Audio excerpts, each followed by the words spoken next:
I pledge allegiance to the flag of the United States of America and to the republic for which it stands, one nation, under God, indivisible, with liberty and justice for all.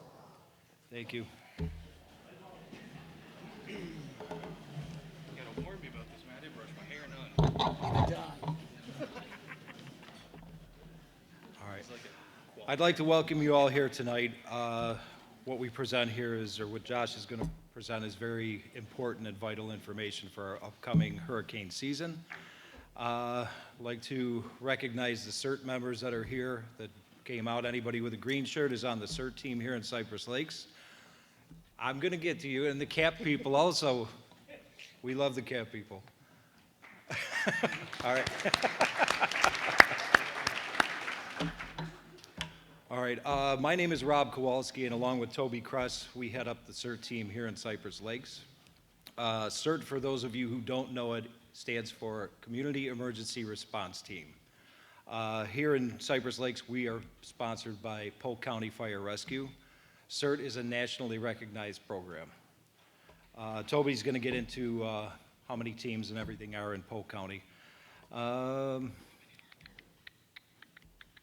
Okay, I think that's all I have. Toby.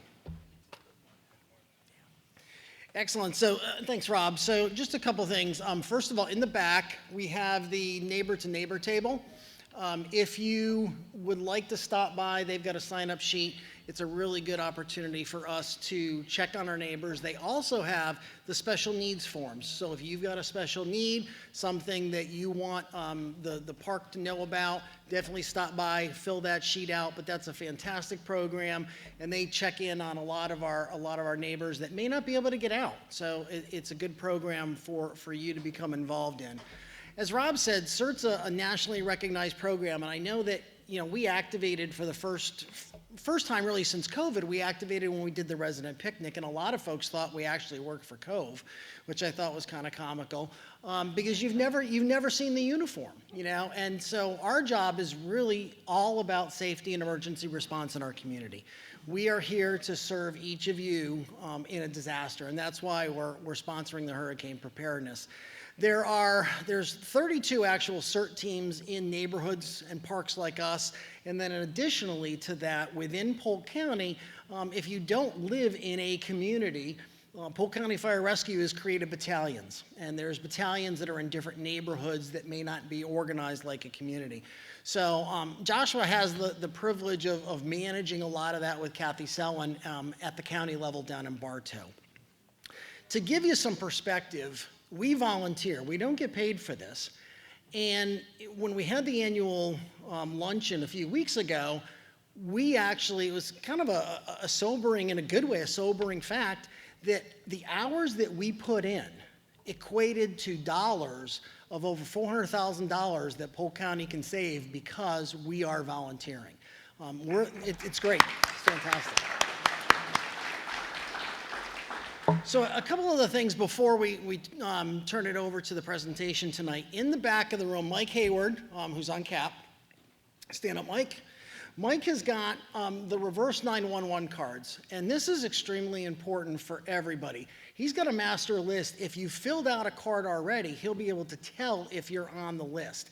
If you're not on the list, I would encourage you to fill this out. What this will do for you is during a large-scale disaster, we have the ability to call out to the members of our community to check on you, make sure you're okay. And you think of calling 911, this is the reverse, where a system actually calls you and you reply based on number of choices that are out there. So definitely encourage you to fill that out. Something else that we're working on, and I'm not going to roll it out tonight because we've still got to write the procedure, but we've got these cards, and these cards say on one side, I'm okay, and on the other side, it says, please stop by. And one of the things that we're going to do is we're going to come up with a procedure for handing these cards out to residents that would like them. And during a large-scale disaster, we'll activate that system, and afterwards, you can put that in your window, and CAP or CERT, whoever's patrolling, can stop by and check on you. It's just another way for us to reach out to you and make sure that you have what you need after the disaster passes. So look for more information on that. It'll either be in the CERT column of the newsletter or a special email that goes out. I want to thank everybody for coming. This is going to be a very informative presentation. Then I'll turn it back over to Rob. Okay. Shameless plug for CERT if anybody wants to join CERT. See either myself or Toby. All of the training is provided by Polk County and at no cost to the at no cost to the individual. So it does not cost you anything. You're volunteering, and it's good training. It's broken up usually about 3 days. It's What's it, 20 20 hours. broken up into either 3 or 4 segments. Yeah. So again, if you're interested, if you want to just come to one of our meetings and see what it's all about, you don't have to sign on the dotted line. We're not going to come knocking on your door. But if you want, like I said, if you want to come out and just see what it's all about, that's fine. So with no further ado, we're privileged to have Josh Odom, who is the Public Education Officer for Polk County Fire Rescue. If you've heard him speak before, you know he knows what he's talking about, and it's a good program. If you have not heard him speak, you're in for a treat. So, Josh, It's all yours. all yours, brother. Do it.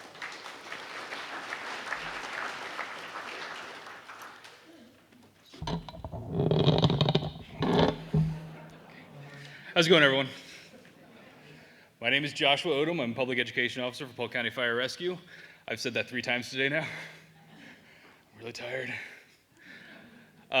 My presentation today is about disaster preparedness. A lot of people call it the hurricane preparedness because that's our biggest disaster out here. Well, we have the snowbird thing. It's 50-50 right there, I think, right?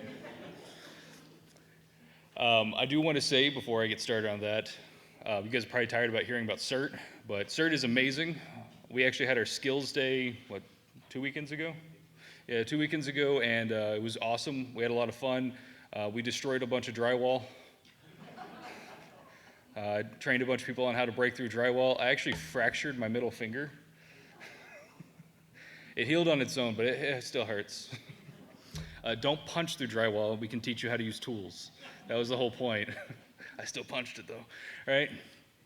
So it's a lot of fun. It's a great time. And also, even though I said 20 hours of training, and a lot of people were like, "Oh God, that's a long time." Well, number one, it's not really that long, right? It's like a half a work week. And number two, we try to make it fun. I try to make everything somewhat humorous. Even sometimes I shouldn't make it humorous. I still try to. So it's kind of fun. We all have a good time together, and I know whenever we get together, especially our large CERT events, we usually have a pretty good time. Everyone comes over and makes fun of how much I like Pop-Tarts. It's great. Yeah. So I'll get started. So like I said, it's disaster preparedness. They are the same slides as 2023, except I fixed all of the grammatical errors in it. I don't make the slides. I want to clarify that. So just to get started, everyone needs to have a plan. Everyone needs to be prepared. Everyone needs to think about all the bad things that could happen. I don't mean all the time. Don't become my uncle. He has a bunker under his house. He lives in Alabama.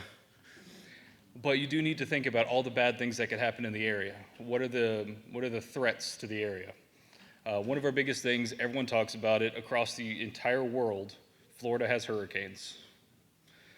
What else do we have? We have floods. What else do we have? We have really bad traffic.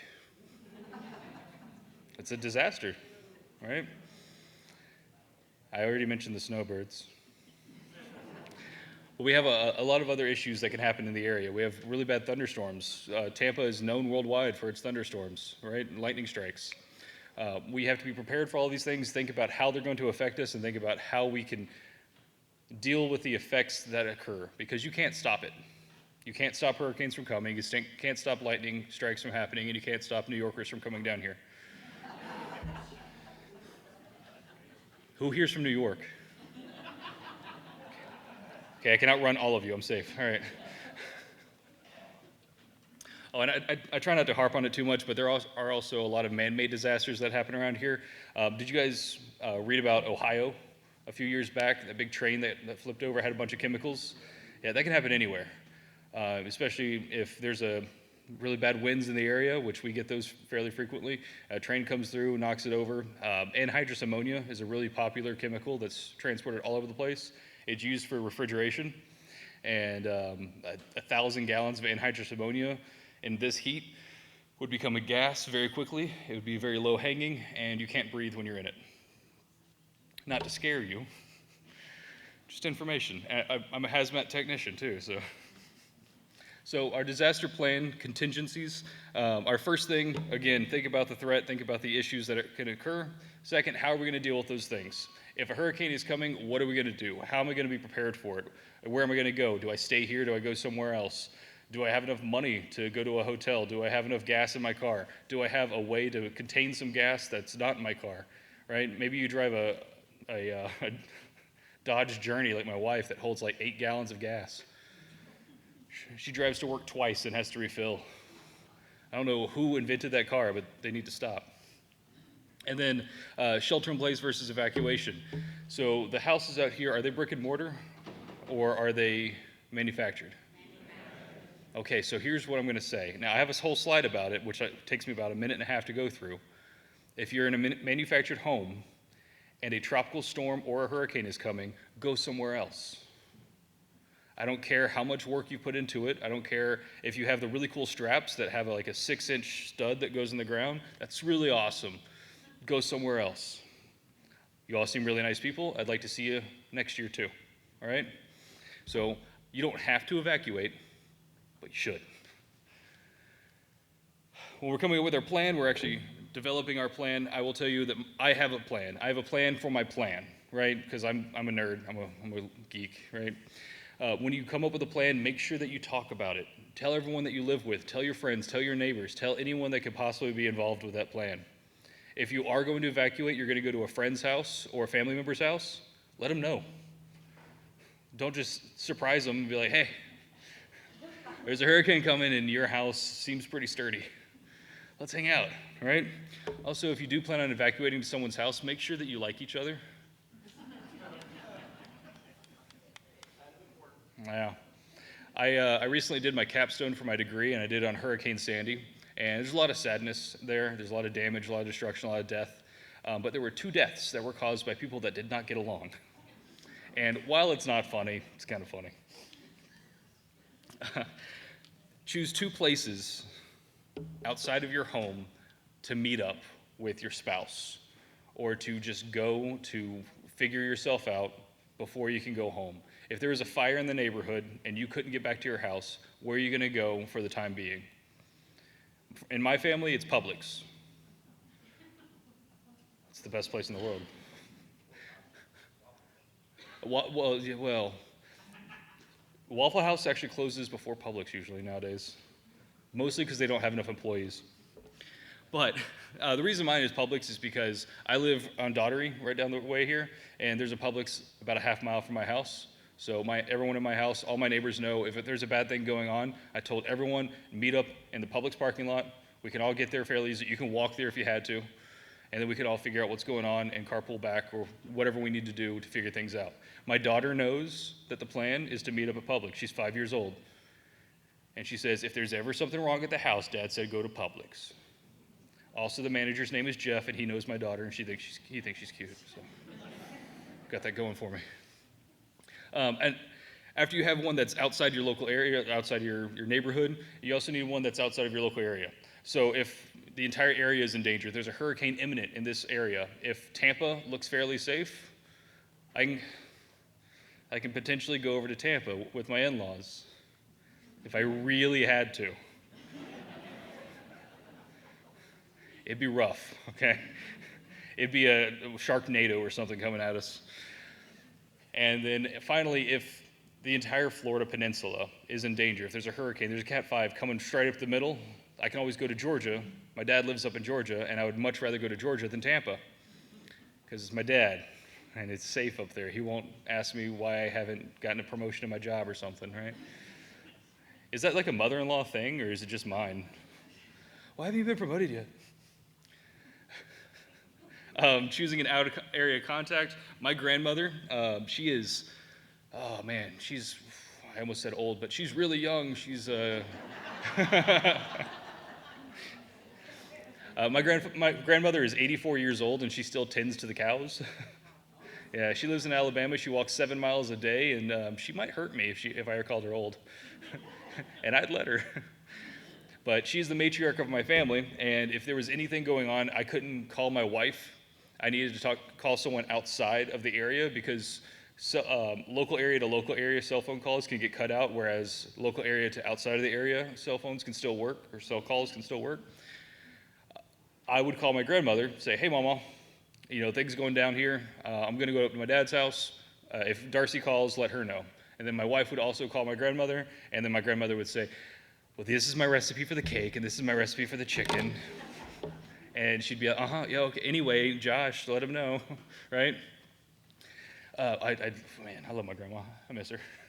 And then a list of essential contacts. Your friends, your family, your neighbors, people that you talk to on a daily basis, that you regularly hang out with, deal with, care about, take care of. Have a list of contacts written on paper. You guys are the generation of pen and paper, right? Don't forget that just because your grandkids have phones. And they'd be like, no, Mama, you gotta use the notepad, right? Use a pen and paper, write down all the essential contacts. I want their address and their cell phone number, and keep that somewhere safe. Whether it's in your glove box of your car, whether it's in a safe at your house. I actually have a laminated Post-it note in my wallet that has all of my contacts on there for my in-laws that live in Tampa because they're close. It's the only reason. And then again, share your plan. Tell everyone about your plan. Tell all of your friends, all of your neighbors, everyone that matters to you, let them know what your plan is. That way, if you disappear for a few weeks because you evacuated to Guam, I hope you had a great time, but everyone was scared. Everyone was worried about you, right? Hope you got a good tan, too. My wife and daughter went to Adventureland today. They're red. I swear I use sunscreen. She must use that sunscreen that says butter on the label. Now, financial preparedness. Now, every time I talk about this slide, it bothers me because I come to these communities and I drive from the entrance to your giant clubhouse, and I'm supposed to tell you about financial preparedness. I don't own my own house. But make sure every year that you go through all of your insurance paperwork. Make sure you check everything out. Make sure you're covered if something happens. Make sure you're covered for flooding. Is this a floodplain?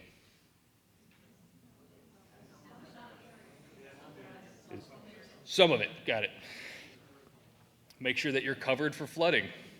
Some insurance agencies, Allstate, really screwed the pooch a few years back because there was too much damage in the area, and they were like, you know what, we can't do it, and they pulled out, and they didn't help people.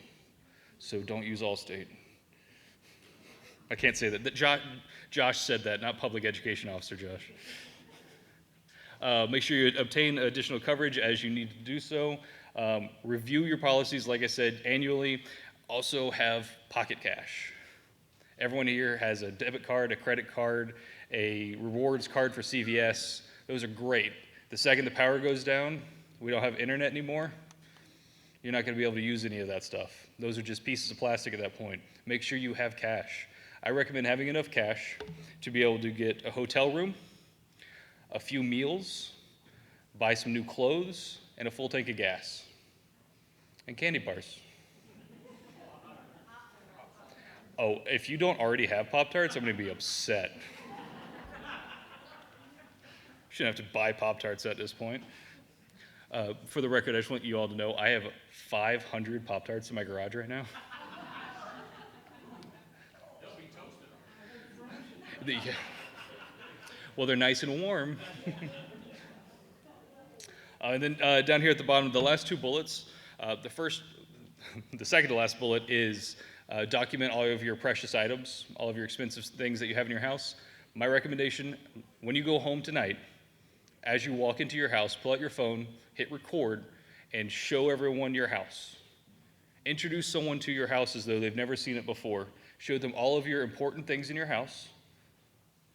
Record it and say, hey, this TV, it's an awesome TV, right? 72 inches. I bought it at Best Buy on sale for $1,800. That's right, insurance agency, right?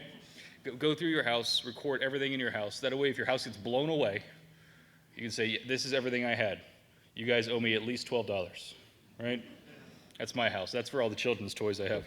And then at the bottom, store important documents. Maintain all of your most important documents in a waterproof, fireproof safe. I have a copy of every document that I would need to restart my life, including with my wife and everything as well, not leaving her or anything. But I have everything I need to restart my life in a safe at my dad's house. It's in a safe location that he does not know where it is. No, it's in with his gun safe. But it has everything I would need, birth certificates, copies of birth certificates, copy of my marriage license, copy of my social security, all of my insurance documents, everything I would ever need to restart completely if my house got blown away. Because we live in an area where that could happen. So you need to be ready. I'm sure all of you have a friend or a family member that lives in another state, right? Yeah? If you don't, make one. Next time the snowbirds come back, be like, hey, how's it going? Can I put a safe at your house? The 7-Day Disaster Kit. 7-Day Disaster Kit is it's a way to be prepared to take care of yourself without any outside assistance for 7 days. Now, I don't know if you guys, who here has never been through a hurricane? Okay, there's a few of you. Welcome. They're awful. If you don't like being hot and sweaty, then the wrong place for you. But if a hurricane comes through, there's a chance that you could be without power for a couple weeks, right? That 7-Day Disaster Kit is giving FEMA enough time to come in and set up their infrastructure so that they can help us. They can give us everything that we need. The local government, Polk County, Lakeland, everyone getting together to be able to help us as much as they can. Give them 7 days to be able to take care of yourself. So you need to have enough clothes for 7 days. You need to have enough water for 7 days. And I know it says it up there on the screen, but how much water do you need per person per day? A gallon. What if I have dogs? What if I have cats? Don't give them water. They're evil animals. I have 2 cats. They attack my feet at night. But same thing if you have a guinea pig, if you have a favorite crow that lands on your back stoop every now and then, have enough water for all your pets, a gallon per dog per day. If you have a Great Dane, a gallon per dog per day. If you have a Chihuahua, a gallon per animal per day. All right? It's all the same, but it also, if you have a Chihuahua and a Great Dane, it's great because you have a gallon and a half for the Great Dane and half a gallon for the Chihuahua. It works out really well, right? Now I'm going to talk about food. You want food that has a shelf life. Can you guys name a food that has a great shelf life? You can get out of here. Yes, Pop-Tarts are my favorite hurricane food. I do love Pop-Tarts, but it's not because I love them that they're my favorite. I love them because they have a great shelf life. They are tasty. You can enjoy eating them while you're eating them. They have a lot of calories. They also have a lot of other nutrition in them that you wouldn't expect because they're made for kids, right? And we try to hide as many nutrition and minerals and vitamins and whatnot in all the foods that we give to our kids. So they actually have a lot of that stuffed in them, hidden really far deep, right? Also, other things like Chef Boyardee and SpaghettiOs, they have lots of iron and calcium in them, and they're also very tasty, and you can eat them cold if you have to, right? Peanut butter as well. If you prefer peanut butter and jelly, then get over it, because jelly cannot be out of the fridge for very long after you open it. Honey. I don't like honey. But yeah, honey's a great item too. It's very shelf stable, right? But you want to make sure that you have a lot of this stuff ready at all times. And I mean throughout the year. Every time you go buy groceries, buy a little bit extra of that shelf stable food and just keep it in your pantry. And then use it eventually and then buy more. Every time you go buy groceries, just spend an extra $5 or $10 on some shelf stable food and then store it away. And then as it gets closer to expiration date or as it gets a little bit older, go ahead and use it and replenish it. That way you always have enough food. You don't have to, if there's a hurricane coming in a few days, you don't have to be like, oh man, do I have enough money to go buy all these groceries I gotta buy? I have to go into Walmart right now. I have to get through all these people at Walmart. There's a bunch of people buying toilet paper. I don't know why. I have 500 rolls of toilet paper in my garage. That's actually true. I went to Sam's Club, for the record. A manual can opener. Any Marines in here? No? One? Okay. Sir, a K-bar is not a can opener. Okay? That's from me to you. If you don't know what a K-bar is, it's a very large knife. It's a combat knife. I want you to all have a manual can opener. Ladies, teach your husbands how to use it, right? Because, man, apparently I could not figure it out. My wife had to show me. I can use a K-bar to open a can, though. Battery-powered or hand-crank radio and flashlight. Make sure you have battery-powered equipment in your house. Lots and lots of flashlights with lots and lots of batteries. This last hurricane that came through, my wife had to be home alone with the kids during the hurricane because I was in the emergency operations center. And she went to the dollar store and bought a ton of those little crappy rinky-dink lights, and we never lost power. So I have 30 of those now, and tons of really awful batteries from the dollar store. They're all dead. Make sure you fill your vehicles with fuel. The second that you hear a hurricane could be coming our direction, go fill your vehicle up with fuel. While you're there, take a jerry can or a gas can and fill it up with fuel as well. If you don't end up needing to use that gas can, that's fine. Next time you need to put gas in your car, you can just put that in your car. But it's great to have on hand. Store it outside. Don't put a gas can in your house, please. And then, do you all remember the power out candles? They had like a little paper cone on them so the wax didn't get on you, and you could see about 3 inches in front of you. Yeah. Don't use candles for light, ever, but don't use candles for light in an emergency either. If you're out of power, right, the power's out for whatever reason, and you need to see, have flashlights on hand. Don't use candles. Unless you're trying to create an ambiance, which you don't have power, you don't have air conditioning, it's a terrible idea. I said that to one of the communities. I said, unless you're trying to create a romantic environment, and one guy said, romance? We don't do romance anymore. His wife was very upset. Now, I know this slide won't pertain to you guys, but just pay attention either way, right? If you happen to use prescription medications for whatever reason, and a state of emergency is declared, you can go and get your next fill early. So you can go to Publix, you can go to Sam's Club, you can go to wherever your pharmacy is and get your next prescription refill early so that you have your meds throughout the disaster. All right? So I know you guys probably don't use prescription medications, but if someone you know does, let them know. All right? And then on the right-hand side of that is going to be our first aid kit. Is anyone in here retired from the medical field, like nurses and doctors and EMTs and paramedics and moms that kiss boo-boos? No? Okay. 2, wow, man. You guys are in danger. Oh, sorry, 4, okay. So 4. Still, you guys are in danger. 4? Man, we need more nurses around here.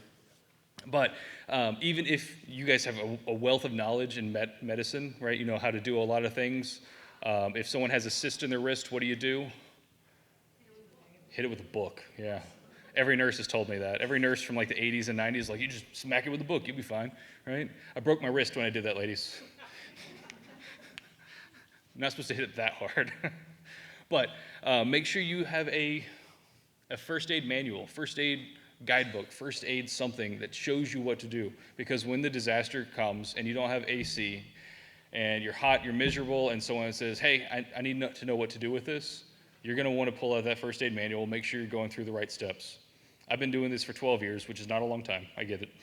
I've been doing this for most of my life, though, and you forget things in the worst times to forget things. So having that little first aid manual will help you remember a lot of stuff, right?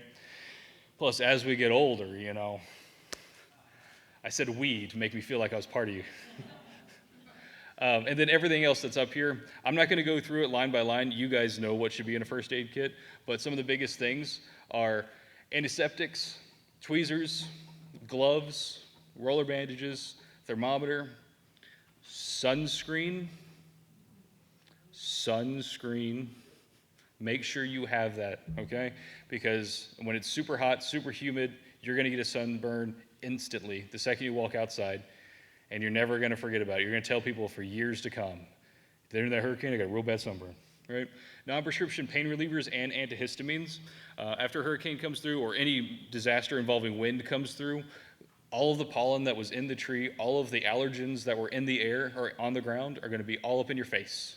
They're looking for a new home, and your nostrils look like a real good place to be, right? You're gonna want those antihistamines and the pain relievers too, because now we gotta clean up limbs, and CERT's gonna come over and make you do work. Oh, we need you to pick stuff up. Now your knees hurt, right?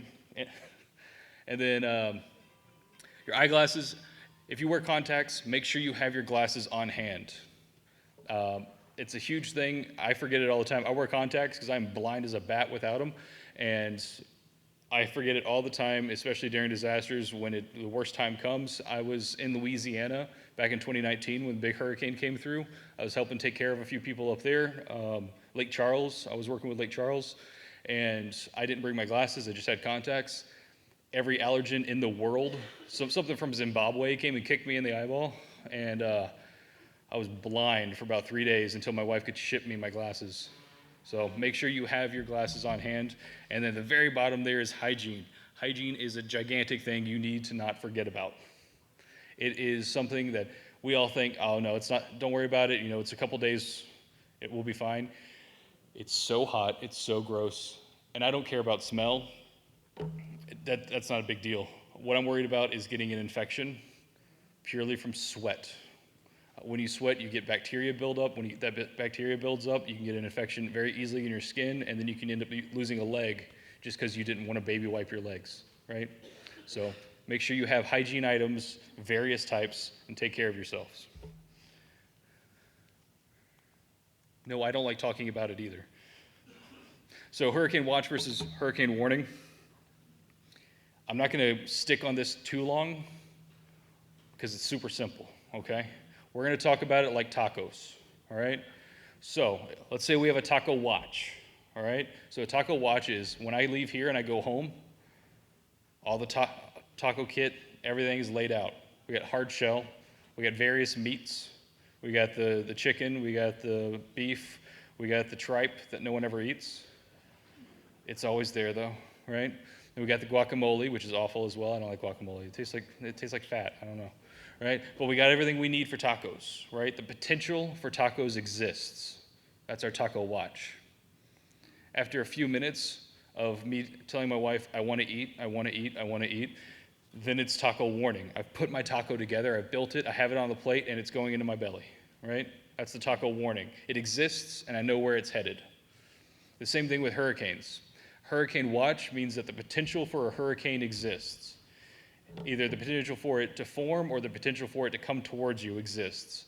Whereas a hurricane warning states that a hurricane exists and it's on its way towards you, right? You guys following? I don't make the slideshow.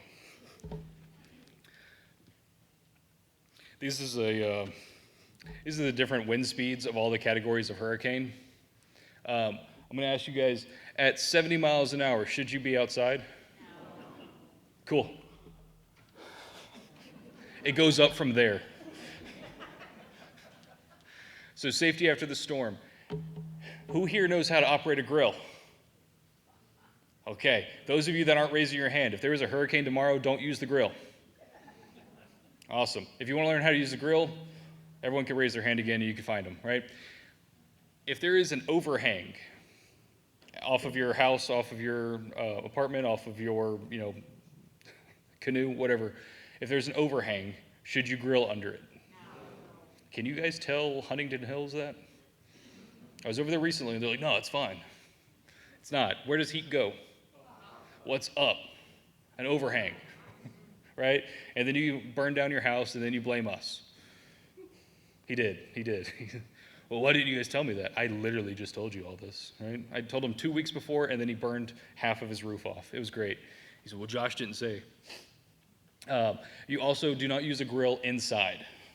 If you're concerned about getting rained on while you're grilling, then suck it up or don't grill. You have two options, use one of them, all right? Now with generators, who here knows how to use a generator? What's the first step to using a generator? Some people said it, turn off the power. It's true though. No, 100%. Turn off your connection to the grid. Because if you leave your connection to the grid on and you hook up your generator, and then my dad's out there working on your power line, because that's what he did for 40 years, he'll be electrocuted. So turn off your connection to the grid before you hook up your generator. The next step is doing it outside. Take your generator outside, hook everything up, plug everything in, and then overload your generator, right? I want you to use a refrigerator, your washer, your dryer, hook up your... Yeah, don't do that. Hey, he got it. He figured it out. Don't do that, all right? Use minimal amounts on it, figure out how much power it can generate, and then use half of that much, all right? Just use it for the bare minimum. Use the generator just to do the life-saving type aspects, all right? Don't overload it. It was a joke. You guys didn't follow along, but it's okay. So I'll move on. Now I have another question for you. Who here knows how to use a chainsaw? Okay, everyone look around. If you see someone without their hand up using a chainsaw, stop them. Because our ambulances are going to be pretty busy after a hurricane, and we can't come and help you who just cut your leg off, right? If you want to learn how to use a chainsaw, do it today or do it tomorrow. Don't wait until a hurricane's coming, all right? If you are cleaning up debris and someone else is using a chainsaw that knows how to use it safely, and you're helping, make sure you're wearing proper protective equipment, like gloves, goggles, helmet, closed-toed shoes, jeans, long-sleeve shirt. I know it's hot, get over it. It's better than getting lots of cuts all over your body and then an infection, right? Or mosquito bites. Hurricane mosquitoes are a different breed. This next thing is a good tip, but it's also a pet peeve of mine. After a hurricane or any disaster, stay home. Don't go anywhere. If you need to go somewhere, you gotta be somewhere, or someone's gonna die, go for it. If you don't need to go anywhere and you're just bored, deal with it. Stay home. You do not need to be on the road. We have a lot of individuals of a certain group that like to go and do like a looky-loo after a hurricane and be like, oh, look at that. Isn't that crazy? Holy crap. McDonald's is now WickDonald's because the M's upside down. Wow. All right. Yeah. You know where you can see all of that stuff? I guarantee Betty from down the road is going to get in her car and go take pictures all the way down Lakeland, all right? It'll be on Facebook in about an hour. Just wait a little bit, okay? You let one person take the bullet for the rest of you, okay? Everyone else stay home, and then Betty will just put it in the group chat, right? And she'll be like, hey, I got pulled over and given a ticket for doing this, but hey, I did it for you guys, okay? Take up a collection plate at the end. Keep connected through radio news and communication, which is radio and news. Make sure you stay connected. Make sure you figure out what's going on. Make sure you find out what's happening. Oftentimes, the second we know when we can return power, we're going to let you know. Hey, we're expecting to have your power back on by the end of the day, within a week, whatever it is. Pay attention to the hurricane as well. I've already mentioned Sandy once, but guess what? Doing it again, because it was called the Frankenstorm. I don't know if you guys have heard that, because it kept dying and coming back and dying and coming back. So make sure you pay attention to the Weather Channel, pay attention to the federally accepted weather news reporters, not the people that just want to freak you out on the local news pages and stuff like that, but make sure you pay attention to where the hurricane is going. After it's past you, there's a chance that it could just come right back, right? It could miss us. It loves Lakeland. Swans, its favorite thing in the world, right? Man, you guys have so many of the, herons? Is that what they're called? Dude, that's so... I passed like 12 dinosaurs on the way in. I love them, right? I grew up here in Florida, and I still love them. They're awesome. And then check on your neighbors. That neighbor-to-neighbor thing is awesome. That sounds great. And the fact that they're going to go around checking on everyone is awesome, but take it on yourself as well. Now, if you're part of neighbor-to-neighbor, it's great. If you're not, still go check on your neighbors, all of them, even the ones you don't like. Make sure they're okay. Offer them Pop-Tarts, right? Check on, so after you guys come back from evacuating, because you're supposed to evacuate, right? After you come back from evacuating, Check on the people that stayed. See if they're okay. Give them Pop-Tarts. Water safety after a storm. What is in water when there's a flood? Everything, right? Snakes. Snakes are a thing. Yeah, they're poisonous or venomous. They're venomous. If they bite you, you get ill, right? Alligators, swamp kittens, right? Don't pet the swamp kitten. It's my favorite saying in the world, right? What else? Bacteria, poo. I know you don't want to say it, but there's poo in the water, right? If I have a cut on my foot and I step in a puddle after there's been a flood, what happens? Nurses? Infection, right? I like my feet. They don't look very good, but I like them. And I like to keep them. So wear waterproof shoes or waterproof boots or stay out of the water unless you have to go into it, all right? Because snakes are hard to see when they're underwater by design. It's kind of the whole point, right? Alligators, where are alligators located? Anywhere that there is water. If there is a 2-inch puddle, there's an alligator in it. And you can't prove me wrong. Every single puddle in Florida has an alligator in it, right? If you don't believe me, that's okay. I'll be alive, right? So be very careful. Now, this next bullet irritates me, makes me really upset, and I'll explain why. I'm going to read it to you. I know you guys can read, but bear with me. Make sure to monitor children when around water at all times. Children can easily drown in as little as 2 inches of water. Now, this bothers me because it's true. That's 100% true. But it's not all-inclusive. Who else can die in as little as 2 inches of water? Everyone. Have you guys ever tripped? Yeah. Actually, sadly, my wife's grandmother tripped today. She was outside in her garden. She has a botanical garden in her backyard because she won't stop. She is 86 years old. She fell down at noon. My mother-in-law got home at 4 p.m. As far as I know, she's okay, but she fell. She wasn't doing anything crazy, wasn't running a marathon or anything. She just happened to trip over and fall. If she had fallen into a puddle, she could have drowned. And man, how you get up to St. Pete at the pearly gates? How'd you die? Look, I don't want to talk about it. It's 2 inches of water, right? So anyone can die in as little as 2 inches of water. Make sure you pay attention to that. Make sure you pay attention to where you're walking, where you're going, what's in front of you at all times. Don't think, I've lived here for 47 years. I know what's around me. No, you don't. Florida changes constantly. There's a McDonald's where there wasn't a McDonald's 2 weeks ago, all right? I don't have to tell you where it was because you know everywhere. And then remember what lives in the water. Everyone knows what lives in the water. Aquaman. Polk County does not have hurricane evacuation zones. We will never come to your house and say you have to evacuate. We just strongly advise it because we believe in your freedom and your rights, and you have a right to die stupid. My name's Josh, and I'm running for nothing. But it's the truth. If you want to stay in an area where your house could get blown away, you go for it. You have that right. You have that privilege. Go for it. But I highly recommend evacuate, find somewhere safe to be. We have shelters in the area. If you want to go to one of our shelters, we will welcome you with open arms. I don't work the shelters, but other people will welcome you with open arms, right? Then you can come back and we can all have an after hurricane party, eat Pop-Tarts. It'd be great. Make your decision early if you are going to evacuate. If you want to heed my advice and you want to evacuate and there's a hurricane that's going to be here in 7 days, we can tell you it's going to be here in 7 days. We have the technology. Hurricanes can't sneak up on us. We can see them coming, right? It bothers the crap out of me when people are just like, I didn't know it was coming. Do you not watch the news or go to check Facebook or go to Walmart?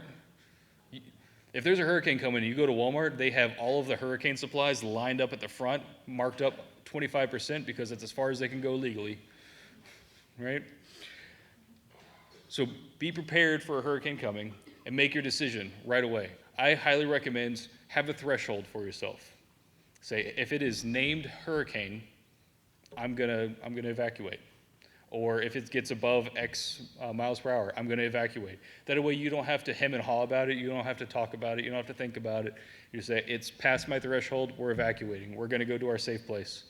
Whether that's Alabama with Mama or Georgia with Dad or Kathy's in-laws live in Alaska. It's pretty safe. Get away from all the hurricanes, right? These are all the different places that you can evacuate. We have shelter in place, which is stay here, stay home, right? We have evacuate to a friend or family member's home. Again, let them know. Don't just show up. Bring your own Pop-Tarts. Evacuate the area, go to somewhere else. Look, I think that this is the best one because you're like, oh no, a hurricane's coming. My family used to have hurricane vacations. Now, this was after I grew up because my parents didn't care about me as a child, but then the second I moved out, they're like, yeah, we're just going to go on vacation during hurricanes now. Josh isn't here to cut down all the trees with a handsaw. That's what I had to do. It was wonderful. I had a great childhood, right? You can evacuate to a hotel or a motel. Let me ask you, what is the purpose of a hotel? What are they trying to do? Make money. Right? Their number one priority at all times is to make money. So you might be their second priority, but the first thing they want to do is make money. You're not going to be comfortable.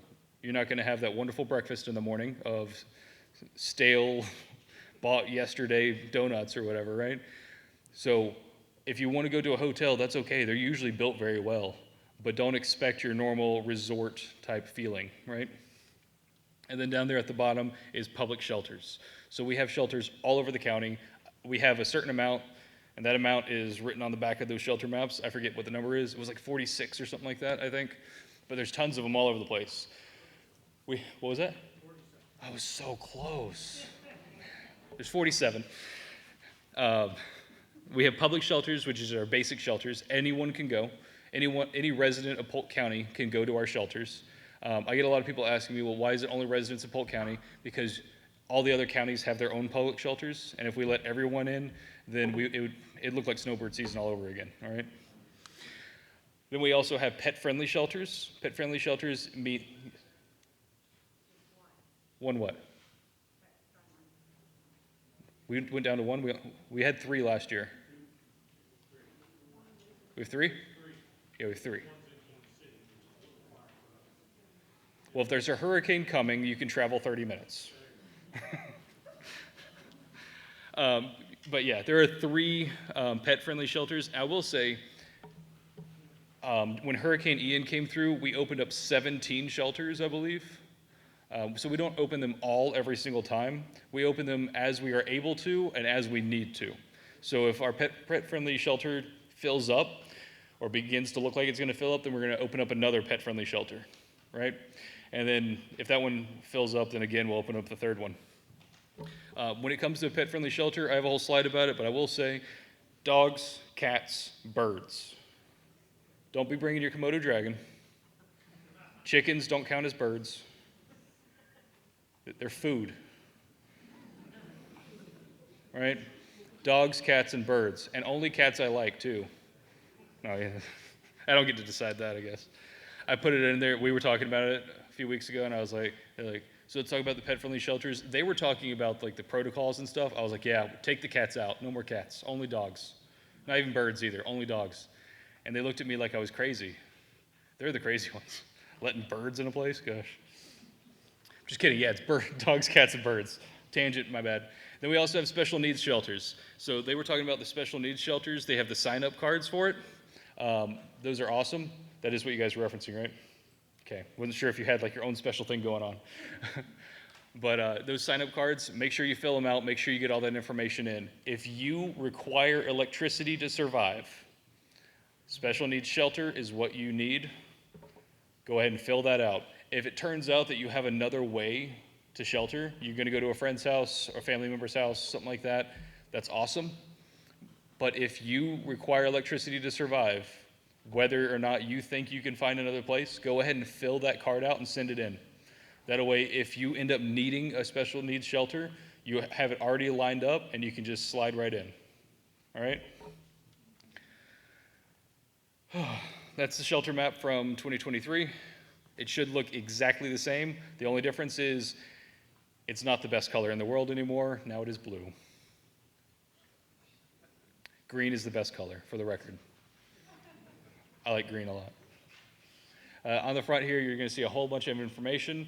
There's all of our shelters are on there, as well as a bunch of other points of interest, like 3 airports that we have here in Polk County. I don't know why we have so many airports. And we also have a listing of all the shelters up there in the top right. On the right-hand side is a whole bunch of places where you can find information. The public shelter policies as well. You can look through all this stuff, a bunch of great information, and then if you turn it around, you'll see directions to all of the shelters from major highways, so it'll help you out. You can also plug it into Google. The Google machine will tell you where to go. Down there at the bottom left, you have your 7-day survival kit.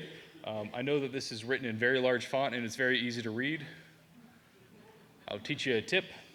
Take your phone, take a picture of it, and zoom in on the picture. It makes it easier to read. We also have our Polk County evacuation policy. I think it's silly. It just say, you don't have to. Big letters, right? That'd be great. The special needs program, more information about that is there. The pet-friendly shelters, again, it should just say dogs only. Important telephone numbers, and then sources of emergency information.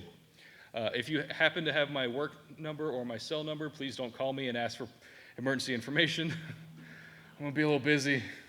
Probably gonna leave my cell phone at my house too. She's blowing up. My wife's very concerned.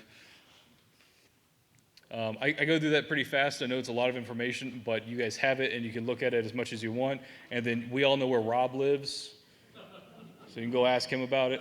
He doesn't sleep, I heard, so it's that aging thing, right? Very well. Because too many people knocking on your door. So the special needs overview. I'm sorry it doesn't look like a very good slide and it has terrible contrast here, but we'll work through it together, okay? So again, Polk County residents only. Pre-registration is preferred. You do not have to pre-register. If you don't pre-register, we're not gonna say tough luck, but it helps you out in the long run. It makes it so you have more of a chance of having a slot available for you if you need it. At least 3 days prior to impact. So 3 days prior to impact, at least we want you to register for it, call in and say, hey, I need this, and we'll figure it out for you. Provide sheltering for residents who require electricity to survive. I'm going to tell you, with all of the shelters, it's not going to be comfortable. It's not the Ritz-Carlton. It's probably going to be the local high school. It's where most of our shelters are, I think schools and whatnot.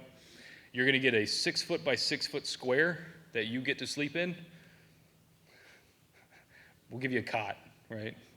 3 hots and a cot, like that's the whole thing, right? Make sure you bring pillows and blankets, comfort items, but only bring enough stuff that will fit inside of that 6x6 area with room to walk, because it's going to be right up next to the next 6x6 area. Don't wear perfume or spray deodorants. Some people have asthma. Do wear deodorant, though. It's a thing that has to be said, because it's super fun to walk through those shelters and everyone's just like, hey, how's it going? And you're like, you should get away from me. Hey, it's nice to see you too. I forget I work for the government a lot. And then written in very large numbers there at the bottom, that's a number you can call to register. Everyone see that clearly? Okay, it's also on the shelter maps. So if you do need it, it's on the shelter maps. But it's 863-298-7027.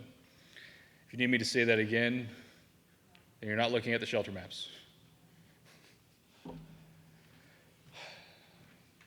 I've said all this stuff, said all that. You'll be given a 4-hour window for transportation. We will come pick you up. We will drive to your place where you live and pick you up there. You'll be given a 4-hour window, just like the cable man or the plumber. Sometime, let's say that's 12 to 4. If it is 3:45 and we're not there yet, don't call us. It's okay. We'll either be there or we won't. If it's 4:01 and we haven't shown up yet, call us and we will be there ASAP. We will call that driver and figure out what's going on, right? They could be stuck in traffic. I don't know if you guys heard, but there's a hurricane coming, right? That kind of thing. But we'll figure it out. But don't call us until that window is closed, because sometimes we're there at the very last minute. We're doing our best. We got a lot of residents. And Polk County Fire Rescue ceases all operations when the winds reach 70 miles per hour.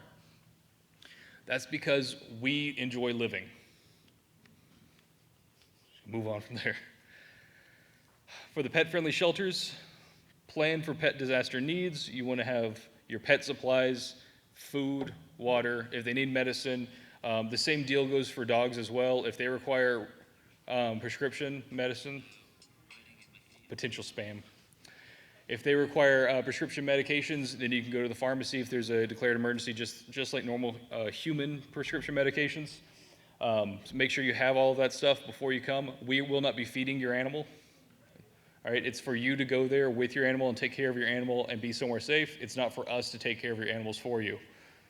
That's called what my wife does all the time because I have like 11 animals in my house. Make sure Make sure your pet has proper identification and all of their vaccine records are up to date. They have to be vaccinated. You can't just bring some wild animals up in there, you know? And make sure you have a picture of your pet. I recommend, if you don't have one of these, number one, terrible pet owner, what's wrong with you? But number two, go home, take a selfie with your pet. If they have a unique or distinct coloration or identification on them, markings, make sure that's in the photo. I have a black lab that has a diamond of white on her chest and then gray hairs all over her face because she's old. Take a picture of her, make sure she has that on there with you. That way, if your dog gets mixed up with another one, you can go up to him and be like, yo, this is my dog. See that picture right there? See how dumb she looks? Definitely my dog, right? She's a black lab. She's dumb. She loves me, though. I love her. I also have an Australian Shepherd Great Dane. Man, I can hear the whistling going through her head. Empty. And then you want to make sure that you have a pet carrier and a leash as well. The leash goes for dogs and cats. Make sure you have a leash for it. Birds.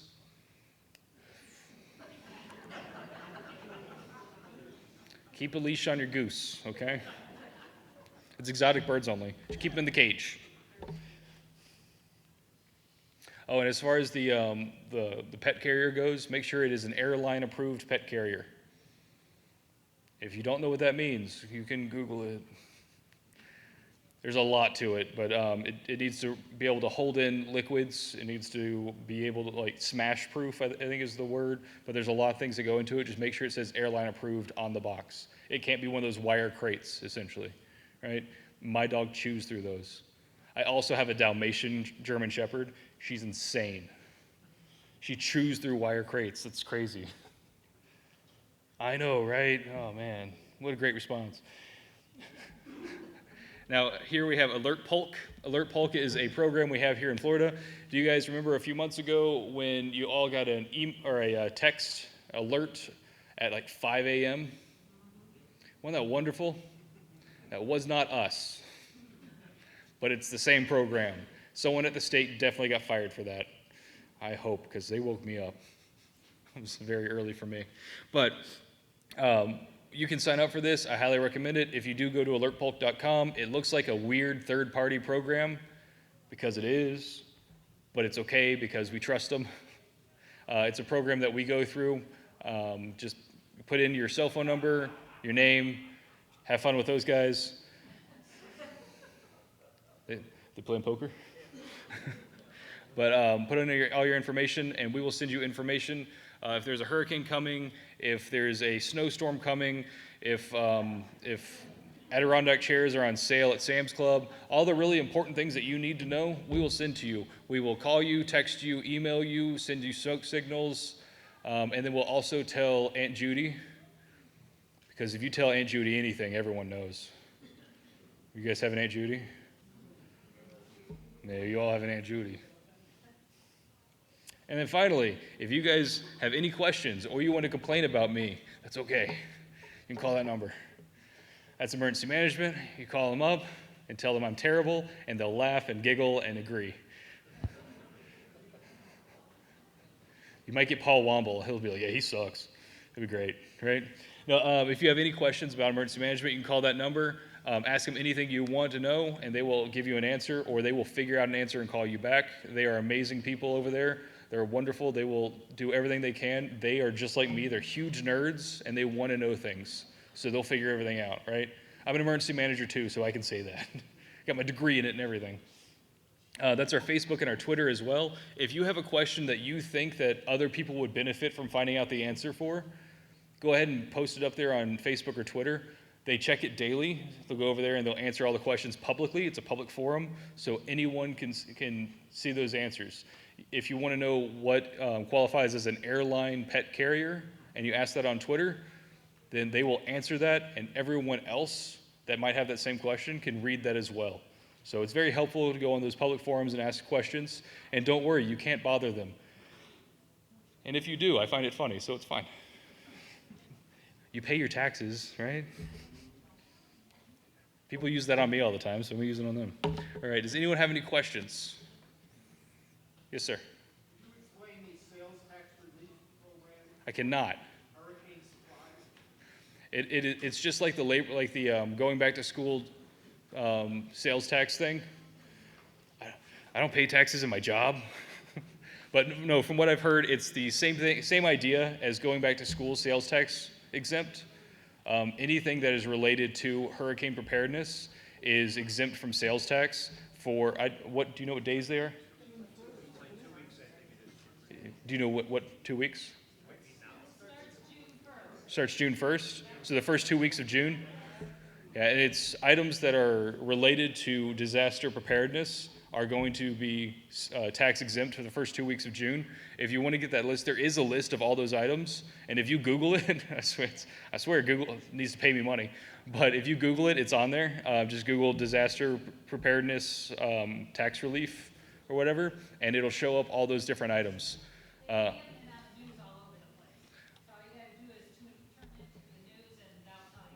What's your name? Just ask Linda, and she will tell you all about it. Linda, get with Rob later so they can bother him instead, okay? He volunteers for me, so I can say that. I know that didn't answer your question at all, but any other questions? So when I was in the military, we had a rule. The newest people had to ask 3 questions before you could leave. Yes, Linda. Are we assigned to a specific shelter, or we can just go to anyone in Polk County? So when a disaster happens, we have to open up shelters. We're opening up specific shelters based on where we think people need them most, where we have availability, etc. And then you can call the number and say, hey, I need to go to a shelter, what one is available, and they will tell you the closest one that is available to you. They will give you all of that information. You call them up. I think we had 20 people in the call center last year, and they answer all those calls. And man, you can't ask a stupid question to those people, because some people did. Did the hurricane go through? Yes, ma'am. All right. Any other questions? I like this. This is fun. Come on. Hit me with some Q&A. Yes, sir.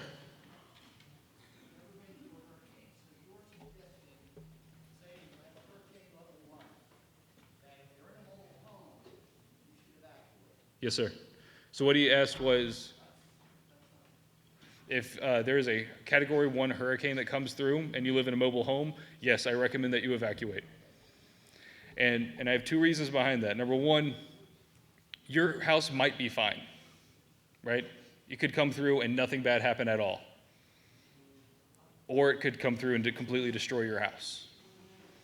You don't know what's going to happen. It's a flip of the coin every single time. So it is way better for you to go on a short vacation and then come back and deal with the aftermath at that point than it is to sit through it and maybe not survive. Yes, Rob. Another thing that comes with hurricanes is tornadoes sometimes. Mm-hmm. So you might have hurricane straps on your house, but there are no tornado straps. I hate hurricane straps. Sorry. It was an inside thought. It came out. That doesn't make sense. I've seen trees be lifted from the ground and thrown, and you think that a strap is going to hold your house down? It's not smart to me. I'm sorry. We had one of those giant satellite dishes. You remember to get the 14 channels back in the 80s? Yeah, we had one of those. You get taken out of our backyard and put in our neighbor's yard. That's 20 tons, right? It is a lot, and it was moved from the ground. Straps aren't going to do anything. That's Josh, again, not public education officer, all right? Don't make any company sue me anytime soon, okay? Did that answer your question, sir? You guys all seem awesome. I want to see you here again next year. I know some of you guys came back. 2 of you. But no, I appreciate you guys sitting through this. If you do have any questions, I'll hang out for a little while. If you have any questions, come over here and ask me. If you think of questions later, call them, call me, ask Rob. He'll send me an email. I answer them sometimes. It's great, okay? Thank you all very much. Have a wonderful day.